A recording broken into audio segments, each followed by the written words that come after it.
Welcome to Exploring the Mystical Side of Life with your host, Michelle Aubin and Linda Lang.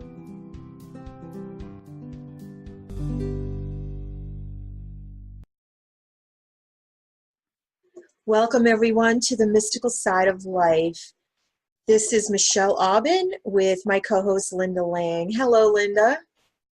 Hi, Michelle. How are you today? Great. How are you today? I'm excellent, thank you. And what is the topic that we're going to talk about today, Linda? I'd love to talk about the word Plark and the word Plork. I'm It's intrigued. something that came into my awareness a little while ago. I was having a conversation with some friends of mine in Australia, and I was telling them about how I'm getting a little bit busier in my business, and I have all these things that I have to do, and I want to make my work more fun. And they had told me that Abraham Hicks had channeled about Plork, Plork, and how Plork is a combination of play and work, thinking that that's what I would like to create in my life. And they were absolutely right. That's exactly what I want. And I actually would like Plark instead of Plork because Plark has more play in it than Plork. So more play, but still getting the work done, so to speak. Absolutely. Yeah. If we have responsibilities and things that we need to do, why not make them more fun?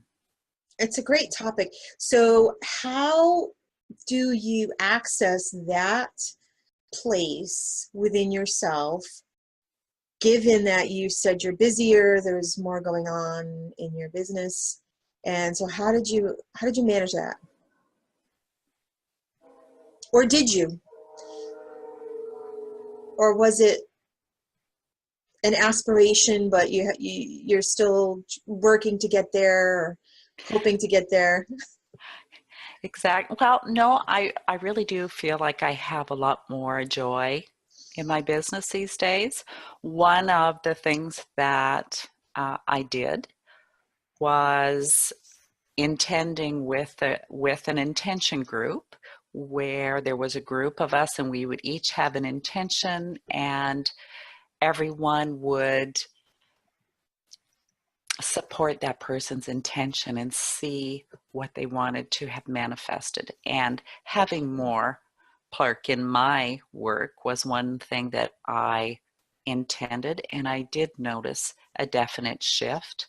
I also did a little bit of belief work and clearing work so that on an unconscious level, I could allow more play and creativity and inspiration to come in. So it's kind of happened organically from that. It's not anything I really have to work at anymore. And it was actually pretty quickly to bring.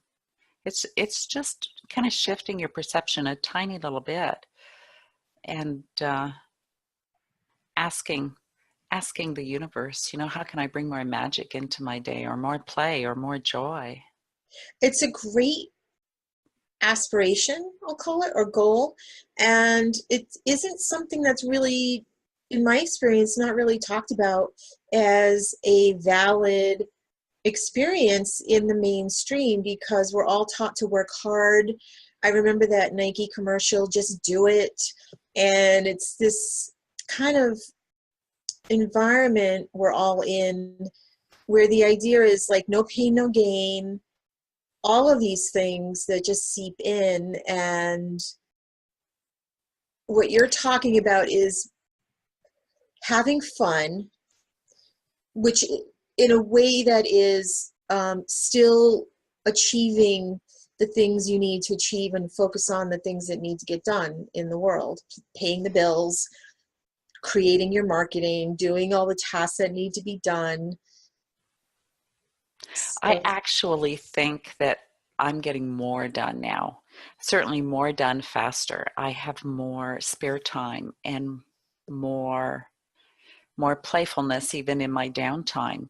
It's almost it's almost like time shifting, that when you can take care of yourself and enjoy what you're doing, you can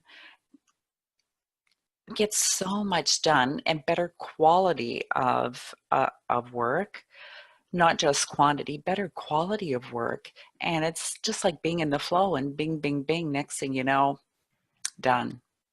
Well, I like that you brought this up. This has been a theme for me in the past 6 months or so, is how can I do what I need to do, have more fun, and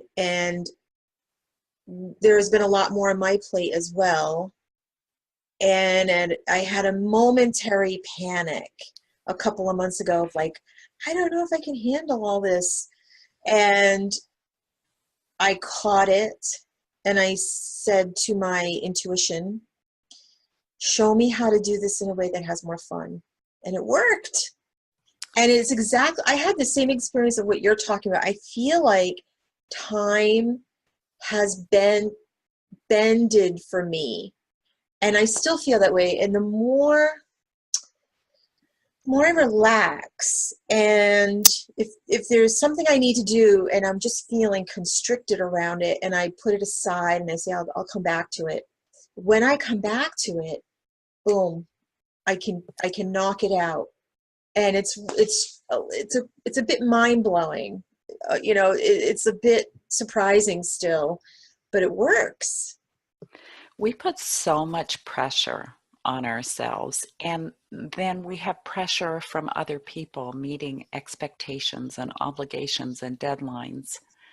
And it really doesn't have to be that way.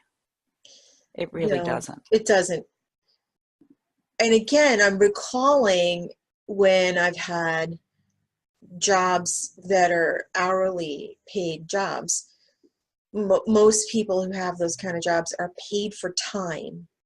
We're paid to put in the hours, and the more hours we put in, the more pay we get.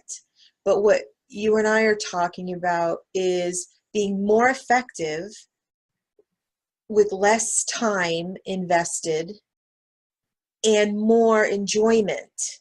What if we were paid for our enjoyment of the process, right? Like, what if we were paid in like two people doing the same task? Whoever has the most fun doing it gets the higher pay, right? Like, that's what we're talking about. Well, I think of some of the bigger, more progressive companies like Apple and Google that have a lot of creative people that work for them, and how they've really structured their work environment to include relaxation and playfulness in order to bring out a higher level of creativity. And they're finding that it works really, really well, keeping their staff motivated, keeping their projects innovative.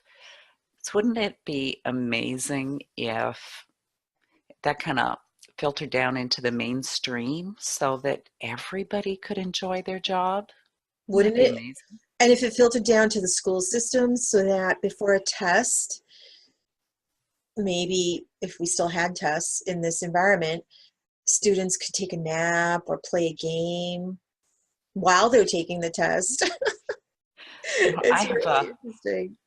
I have a funny story to tell from my working days when I had a job employed as an accounting person, accounts payable person for this small company. And I had a couple of tasks that were my responsibility in that job that I really was not very enamored with. And I would put them aside and maybe do them like once every 2 or 3 months when I absolutely had to, because I just didn't like doing it. And I remember having the self-thought one day as I had to go outside into the owner's car and take all of the inter-store mail that he'd picked up and sort through it. And I was going out to the garage thinking, oh, how can I bring more love into this? And I don't even know why I had that thought, but I just did. And all of a sudden it was like time shifted and space shifted. Actually, it felt like my consciousness moved back and something switched inside me. And all of a sudden, I didn't hate it anymore. In fact, I made it was like playful, and it became my most favorite thing to do. And so I would do it more often, and I'd be like, oh, I can't wait till I get to do it again.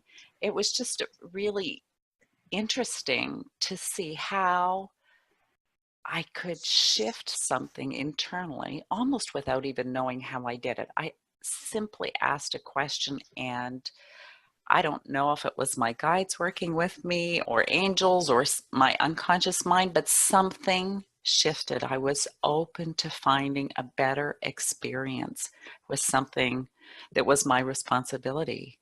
And I'm surprised that I didn't use that when I had my own business so that I could have more play in my work. Yeah. But I've got it now, so it's all good, it's all good. That's a great question to ask. I love that story. And I didn't ask the same exact question, but I did do a similar thing with my process in the past few months of saying, how can I enjoy this more?